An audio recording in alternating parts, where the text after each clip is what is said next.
Via Podgora, via Podgora, via Podgora, via Podgora. Galax mi piaci! Via Podgora, via Podgora. All night long! Via Podgora, via Podgora. Galax mi piaci! Vergognosissimo!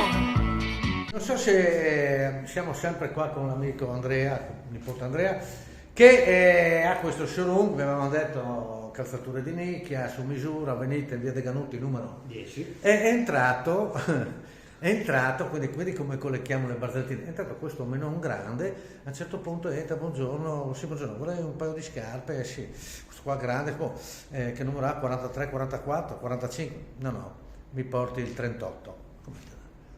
Porti il 38, non mi interessa. Porti il 38, un mocassino. 38. Lì per metterlo giù in 5-6, chiama un amico, vieni qua a darmi una mano, metti su questo qua. Grazie, quant'è? Quello che è? Vabbè, grazie, va fuori, tutto sai così. Settimana dopo torna e questi qua, porca puttana, torna questo qua. Sì, salve, vuol dire.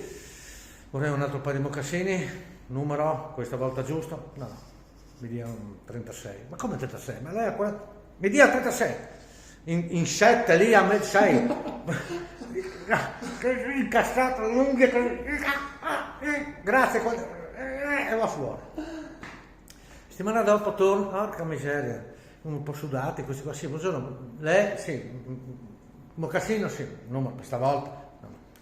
34, ma come 34? No, ma non può 34, lì chiama amici vicini qua, venga e gli qua riesce ad andare via, paga, mentre per stare via mi fa, mi scusi mi è stato 3 volte, mi ha preso il 38, 36, 34, adesso sapevo che mi domandavate il motivo, ma no, ma ci spiego, ma ve lo spiego, guarda, io avevo un'azienda, una bella azienda, operai, bellissimi, andava benissimo, fallito tutto anche per il gioco, che mia moglie mi ha lasciato, i figli sono andati via, perso tutto,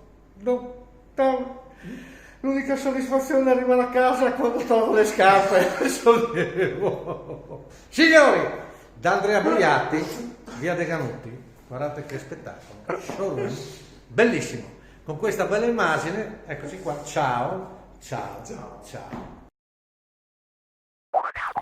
Via Podgora, via Podgora, via Podgora, via Podgora. Galax mi piaci! Via Podgora, via Podgora. All night long! Via Podgora, via Podgora. Galax mi piaci! Vergognosissimo!